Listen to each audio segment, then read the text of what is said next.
Hello, it's Mark Lanier with your video thought for the day. Well, this has been a bit of an ironic week in a way. I'm on vacation, and it's a great time. We've had a boatload of family together. We had at one point 24 people together for a meal. And that's a marvelous time to recharge batteries, to connect in special ways with family and celebrate the joys of this life. And yet in my quiet time and in my video thoughts for the day, I've been working through the Gospel of Mark, at least the early parts of it, because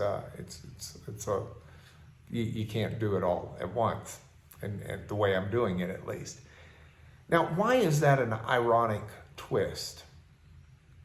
Well, Mark was written by a fellow named John Mark, who was the son of Mary, not Mary, the mother of Jesus, a different Mary. Mary was probably the most common female name at the time of Jesus in Judea.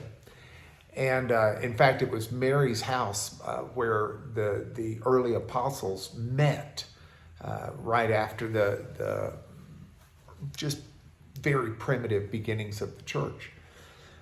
Anyway, so Mark wrote this gospel, but Mark was a devoted helper of Peter during the end of Peter's life.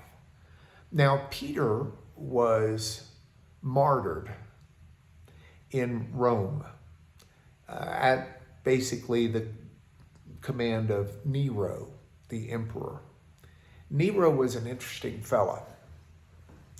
Nero had been a fairly effective emperor for Rome for the first 4 or 5 years. During the late 50s of AD, of this dating time period since the birth of Jesus. But during, after maybe 4 or 5 years during his reign, Nero kind of flipped a switch. He was still a rather young man, and he started doing some pretty horrendous things. Meanwhile, Rome caught fire. Now, Rome was a city of 1 million people, by far the largest city in the world.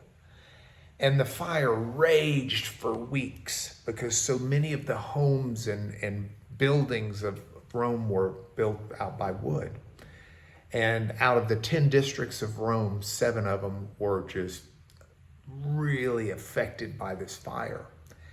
And what happened is Nero was blamed for the fire because it seems to have enabled him to acquire some land that he had wanted to build a palace upon, and had not been able to acquire the land any other way. And then all of a sudden, boom, the buildings are burned, he's got the land, he's got the palace.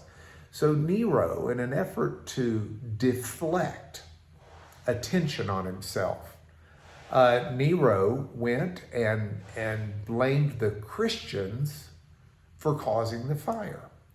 And this gave him leverage to persecute the Christians, and persecute them he did. He would dress them in wild animal skins and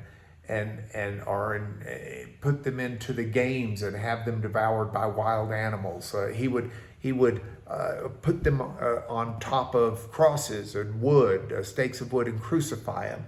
He would use them as torches to light his gardens at night, and burning human flesh. And the people had some pity on the Christians because they saw it as a deflection, the general public did. But it's into this history, this historical moment, that Peter himself was martyred by Nero. And after the martyrdom of Peter, early church history recites, Mark wrote down Peter's gospel, and it was likely the first gospel written. Now, if we understand that background, we see that Mark was writing his gospel to people who were suffering martyrdom to people who were in the throes of the cost involved in following Jesus.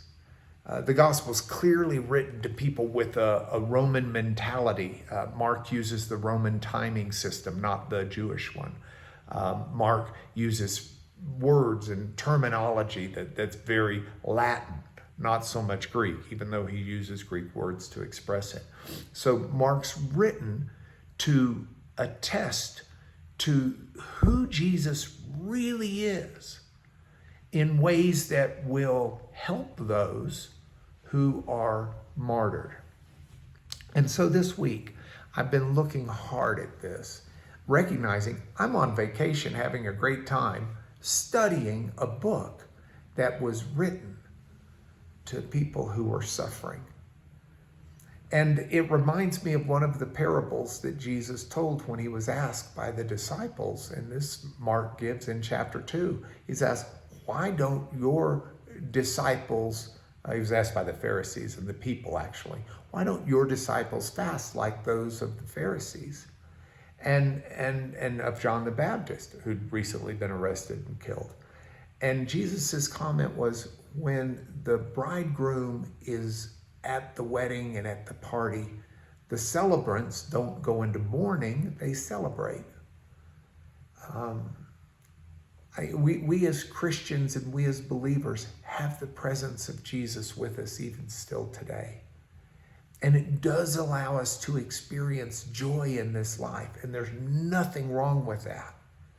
Even though there are times of sadness and grief and even martyrdom for some right now throughout the world, it's okay to take in moderate tones, to take those times of mercy and joy. God has those for us. So yeah, it's been a vacation week, and I'm looking forward to your final video thought for tomorrow.